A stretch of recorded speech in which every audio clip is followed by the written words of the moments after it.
책을 읽을 때 행간을 읽는다는 말이 있습니다.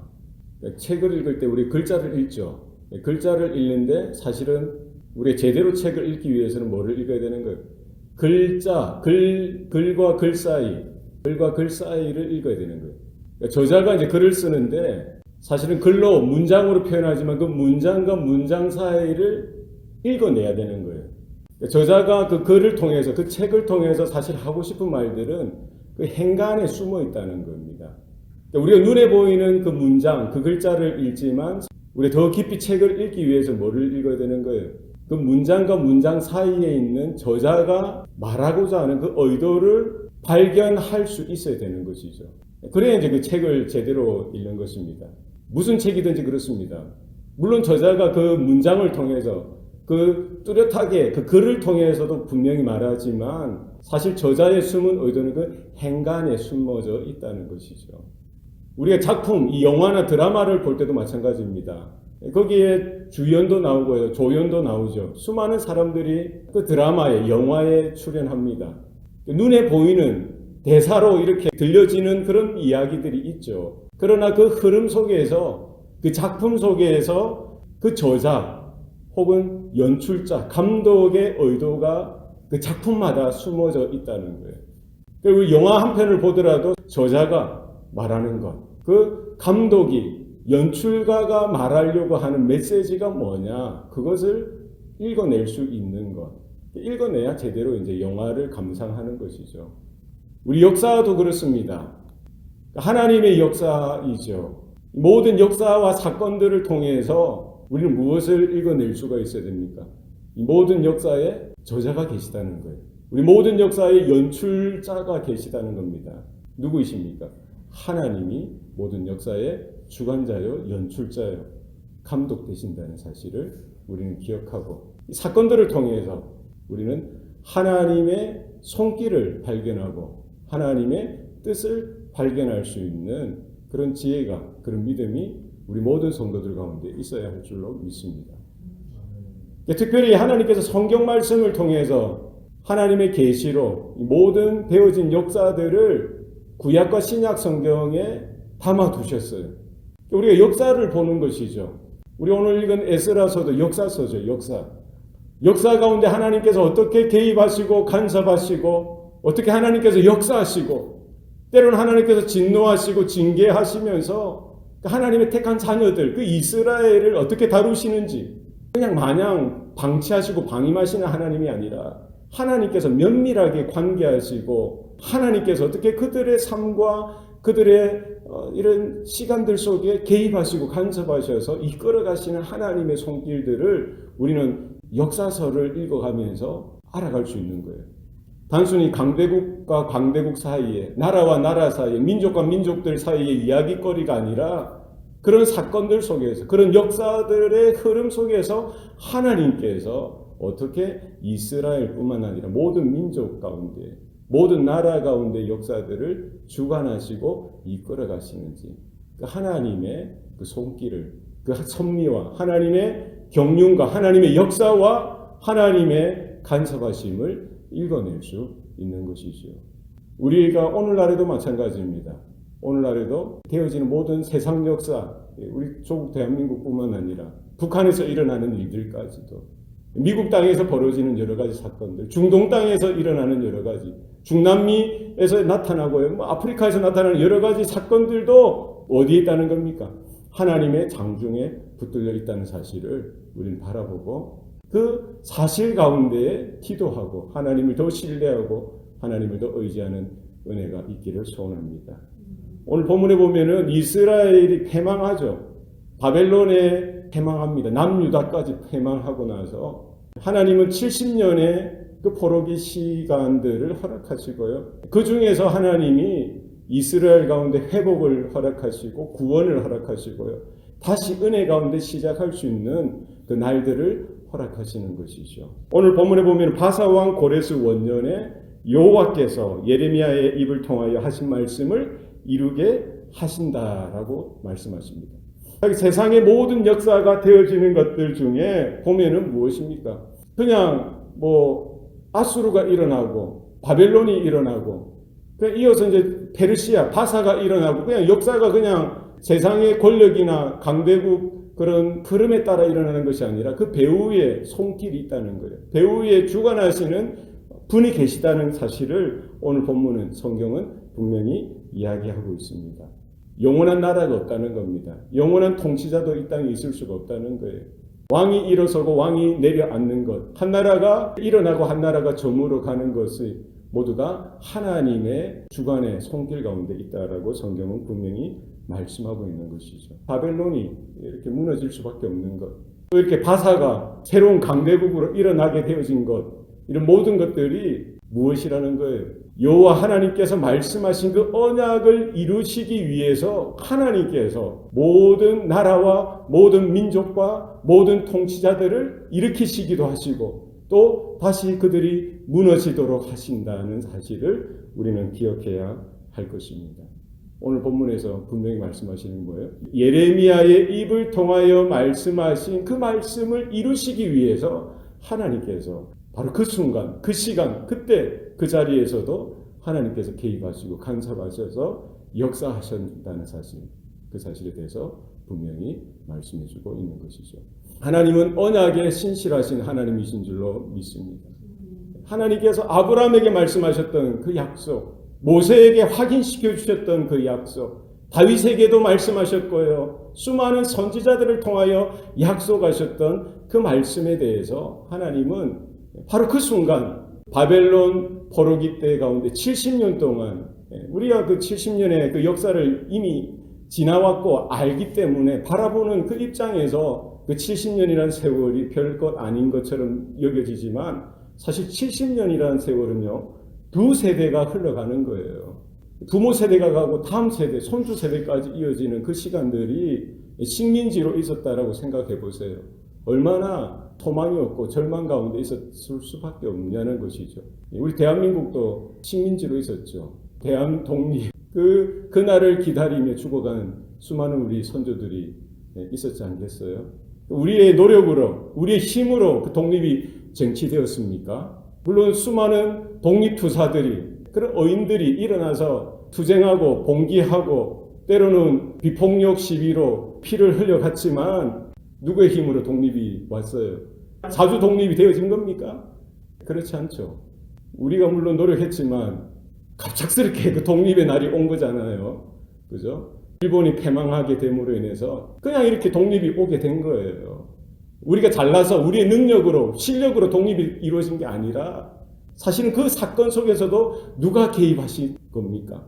하나님께서 개입하셨다고 저는 믿습니다. 하나님께서 개입하신 것이죠. 조선에 힘이 있었습니까? 대한에 힘이 있었습니까? 어떤 실력이 갖추어졌기 때문에 독립이 온 겁니까? 그렇지 않습니다. 물론 절규하고 몸부림쳤지만 그 독립의 아침은요 전혀 우리의 기대나 우리의 준비와 관계없이 하나님께서 일본이 패망케 하심으로 하루아침에 그 땅 가운데 식민지의 시절은 끝나게 하시고 새로운 독립을 허락해 주셨던 것입니다. 지금 이스라엘도 유다도 마찬가지라는 거예요. 그들이 어떻게 힘이 있어서 능력이 있어서 실력이 있어서 어떤 큰 준비를 했기 때문에 독립이 오고 다시 그 바벨론에서 포로되었던 곳에서 풀려나서 유다로 예루살렘으로 돌아와서 성전을 짓고 성을 다시 건축하고 도시를 다시 이렇게 건축하는 시간들을 가졌습니까? 그렇지 않더라는 거예요. 하나님께서 개입하시고 하나님께서 역사하셔서 바벨론이라는 그 당시 초강대국이 하루아침에 무너지게 하시며 바사라는 페르시아라는 전혀 기대하지 못했던 나라가 부흥하게 하셨어요. 그 왕에게, 그 고레스라는 왕에게 하나님께서 그 마음을 감동케 하시고요. 그 이방인임에도 불구하고 그 마음을 사로잡으시고 그 마음을 주시는 거예요. 하나님의 역사요. 하나님의 개입이요. 하나님의 경륜이요. 하나님의 섭리라는 사실을 우리는 이 한 역사의 단면을 통해서도 바라볼 수 있어야 할 것입니다. 그때 역사하셨던 하나님께서 오늘도 동일하게 똑같이 역사하실 줄로 믿습니다. 하나님께서 일하신다는 거예요. 하나님의 일하시는 방법은요 다양합니다. 때로는 자연적인 이런 순리에 따라 하나님께서 역사하시기도 하고요. 때로는 초자연적인 그런 사건들 속에서도 역사하시더라는 거예요. 때로는 하나님의 순결한 거룩한 하나님의 사람들을 일으켜서 하나님은 하나님의 일들을 이루어 가시기도 하지만요, 때로는 정말 강팍하고 완악한 그런 인생들을 들어서도 하나님은 하나님의 일을, 하나님의 역사를 이끌어 가도록, 이어지도록 하신다는 사실을 여러분 기억하시기를 바랍니다. 우리 생각에는 이러해야 한다고 생각하고 이러면 좋다라고 생각하지만 꼭 우리 생각대로 되어지는 것이 아닙니다. 하나님의 생각은 우리의 생각과 다르다라고 성경은 말씀하죠. 우리의 마음, 우리의 생각, 우리의 관점이 하나님의 관점과 하나님의 생각을 얼마나 쫓아갈 수가 있겠습니까? 하나님의 경륜이나 하나님의 섭리를 우리가 얼마나 깨달을 수가 있겠어요? 도저히 그렇지 못하죠. 우리의 생각 그 이상으로 하나님은 하나님의 방법으로 하나님의 일들을 일구어 가시고 이끌어 가시는 줄로 믿습니다. 애굽의 그 바로 왕도, 그 완악한 그 바로 왕도 하나님께서 들어 사용하셨던 거예요. 그 완악한 그 상태를 하나님께서 들어 사용하셨기 때문에 430년 동안이나 이스라엘은 그곳에서 종로로 탈 수밖에 없었던 거예요. 하나님께서 그를 들어 사용하셨던 것이죠. 하나님의 방법으로 이스라엘을 연단시키고 이스라엘을 단련시키는 그 하나의 도구로 사용하셨던 것을 우리는 바라볼 수 있어야 하는 것입니다. 하나님께서 말씀하셨어요. 광야를 지나고 이제 가나안 땅에 들어가서 모세를 통하여서도 분명히 경고하셨고요, 여호수아를 통해서도 경고하셨던 이야기입니다. 이스라엘이 하나님의 약속의 땅에 들어갔을지라도 그 땅에 들어가서 그들이 하나님을 버리게 되어진다면, 하나님의 율법을, 하나님의 언약을 버리고 이방신들을 섬기고 세상을 섬기게 되어진다면 하나님께서도 이스라엘 그들을 택하였을지라도 그들을 버리겠다라고 말씀하시고요, 그들을 뿌리채 뽑아서 사방에 열방에 흩어보내겠다라고 하나님께서 경고하셨던 거예요. 우리가 역사서를 읽어가다 보면은 하나님께서 왜 수많은 선지자들을 보내셔서 이스라엘 가운데 경고하십니까? 하나님의 그 말씀에 따라 경각심을 가지고 다시금 그 이방 사람들이 살아가는 방식대로 살지 않고 이방신들을 섬기는 그 패역한 모습에서 돌이켜서 하나님을 제대로 섬기라고 경고하시는 것이죠. 하나님께서 경고하시고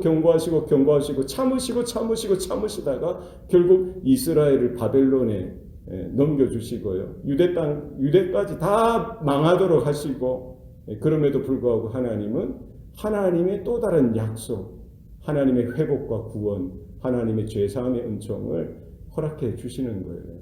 하나님의 때, 그 70년의 시간, 하나님께서 정하신 그 시간이 채워지고 나서 하나님은 하나님의 방법을 통해서 바사왕 고레스의 마음을 감동시키는 것을 통해서 그 한 사람을 통해서 유다 민족이 다시금 그 바벨론에서 묶였던 그 쇠사슬이 풀려지게 하고요, 다시 자유를 얻어서 고국으로, 고토로, 유대 땅으로, 예루살렘으로 돌아와 성전을 재건축할 수 있는 그와 같은 새로운 회복과 구원을 허락해 주셨던 것입니다. 오늘날에도 하나님은 하나님의 방법으로, 하나님의 능력으로 하나님께서는 개입하시고 간섭하셔서 하나님의 택한 자녀들을 통해서도 역사하시지만 불신 영혼들, 세상의 이런 인생들을 통해서도 하나님은 하나님의 역사가 이루어지고 나타나도록 하신다는 사실을 여러분 기억하실 수 있기를 바랍니다. 그래서 우리는 트럼프를 위해서도 기도하셔야 돼요. 여러분 기도하시길 바랍니다. 우리 조국 대한민국의 대통령 문재인 대통령을 위해서도 여러분 기도하시기 바랍니다. 축복하세요. 한없이 축복하시기 바랍니다. 북한에 있는 김정은 위원장도 여러분 불쌍히 여겨달라고, 하나님 긍휼히 여겨달라고, 그 인생을 불쌍히 여겨달라고 여러분 오히려 축복하시고 기도하시길 바랍니다. 하나님의 잠중에 다 있다는 사실을 기억하시고 중국 땅을 위해서도 기도하시고요, 여러분이 아는 그 나라를 위해서, 그 정치 지도자들을 위해서 여러분 기도하시고 축복하실 때 하나님은 하나님께서 하나님의 방법으로 하나님의 능력을 통해서 그 일들을 하나님의 뜻을 이루어 가시는 줄로 믿으시길 바랍니다. 하나님은 고레스를 통해서 그를 감동시키셔서요, 마치 이스라엘이 430년 동안 종살이하던 그 애굽에서 한순간에 해방되어진 것 아니겠어요? 그처럼 바벨론에서 다시 새롭게 해방되어져서 예루살렘으로 유다 땅으로 돌아오도록 하셨던 것입니다. 출애굽할 때도 그랬죠. 바로를 통해서 그 강팍하고 완악했던 바로를 통해서도요. 은근과 여러 가지 보물과 여러 가지 이런 재물들을 허락해 주셨듯이 오늘 본문에도 보면은요. 고레스를 통해서 고레스가 공포를 하고 조서를 내리고요. 그리고 뭐를 명령합니까? 은과 금과 여러 가지 기물과 짐승과 성전을 재건할 수 있도록 여러 가지 재물들을 주도록 이렇게 공포를 했던 거예요. 그리고 그가 솔로몬 성전에서 빼앗아왔던 바벨론 느부갓네살 왕이 이렇게 착취해왔던 성전의 기물들, 은접시, 금접시 여러 가지 성전의 기물들도 다 통째로 돌려주도록 명령을 했던 것입니다. 하나님의 은혜죠. 하나님께서 구원을 허락하시는데 하나님께서 생명을 허락해 주시는데 풍성하게 허락해 주시는 줄로 믿습니다. 하나님께서 구원의 길을 이끌어 주실 때요. 깨작깨작하게 주시는 법이 없습니다. 필요에 따라 그릇을 넘치도록 풍성하게 부어주시는 하나님이신 줄로 믿습니다. 이스라엘 가운데 하나님께서 고레스 한 사람을 감동시켰을 뿐만 아니라 그때 당시 유다 지파와 베냐민 지파의 그 지도자들도 감동시키시고요. 제사장들, 레위 사람들, 그리고 많은 민초들, 유다 민족 사람들을 다 감동시키셔서 그들이 고레스 왕의 입을 통해서 선포되어지는 그 말이 하나님께서 그들에게 주신 말씀으로 알고 그들의 마음이 다 감동되어진 것입니다. 그리고 그들이 평생 그 땅에서 모았던 여러 가지 재산들도 아낌없이 주님의 그 성전을 재건하는 그 일을 위해서 아낌없이 드렸다라고 오늘 본문은 기록하고 있는 것이죠. 우리가 쥐고 있는 물질이 전부가 아니라는 거예요. 하나님께서 감동시켜 주시고 하나님의 뜻을 확인시켜 주실 때에 하나님의 사람들이 하나같이 기쁨으로 헌신하며 즐거이 드림으로 인해서 하나님의 약속의 땅, 언약의 땅, 여호와의 이름이 머무는 그 예루살렘으로 돌아가서요. 다시금 하나님을 예배하는 그 성전을 새롭게 지을 수 있는 그 일에 어떤 한두 사람이 아니라 모든 유다 민족, 모든 흩어졌던 유다 백성들이 모아지고요. 또 그들이 가지고 있는 크고 작은 재물을 하나님을 위해서 주님의 그 성전을 재건하는 그 일을 위해서 아낌없이 드렸던 것을 볼 수가 있는 것이죠. 오늘날에도 하나님께서 한 사람에게 감동시키시는 것이 아니라 모든 하나님의 택한 자녀들에게 이와 같은 감동되어지는 마음을 주실 줄로 믿습니다. 교회가 되어지는 것, 가정이 되어지는 것 그렇습니다. 하나님께서 우리의 마음을 감동시키시고요. 우리가 자원하여 기쁨으로 하나님 앞에 즐거이 헌신하여 나아가는 은혜가 이 세대 가운데 우리 교회와 여러분의 가정 가운데 이렇게 일어날 수 있기를 소원합니다. 하나님은 하나님의 일을 행하실 때에 하나님의 사람들을 들어 사용하십니다. 하나님의 쓰임 가운데 적합한 합당한 저와 여러분의 인생이 되기를 소원합니다. 우리의 자녀들, 우리 교회, 우리 가정이 하나님의 영원한 그 섭리, 하나님의 뜻을 이루는 그 역사의 한 페이지에 온전하게 기록되어져서 우리는 알 수 없지만 우리는 다 깨달을 수 없지만 저자 대신, 연출자 대신, 인생의 역사의 주관자 대신 하나님의 역사하심 가운데 우리의 인생이 분명하게 오롯이 쓰여지고 또 쓰임받는 귀한 삶이 되실 수 있기를 축복합니다. 기도하시겠습니다. 살아계신 아버지 하나님, 오늘도 우리에게 복을 주시니 감사합니다. 우리의 닫혀진 눈을 활짝 열게 하셔서 하나님의 말씀을 읽을 때마다 하나님의 섭리의 손길들을 발견할 수 있도록 도와주시옵소서. 하나님의 말씀을 들을 때마다 깨달을 수 있도록 하나님이여 우리의 영성이 일어나게 하시고 우리의 무뎌진 지성이 다시 한 번 더 깨어나게 하여 주셔서 하나님의 뜻을 온전히 발견하며 깨달을 수 있도록 도와주시옵소서. 오늘도 우리의 삶 가운데 또 세상 역사 가운데 되어지는 모든 사건과 일들 가운데에 하나님께서 장중에 붙들어 주시고 하나님의 또 역사하시는 손길이 있다는 사실을 믿음의 눈으로 발견할 수 있게 하시고 우리가 주님만을 의지하며 주님만을 바라며 주님만을 예배하는 성도들의 삶이 되도록 축복하시옵소서. 감사드리고 예수님 이름으로 기도합니다. 아멘.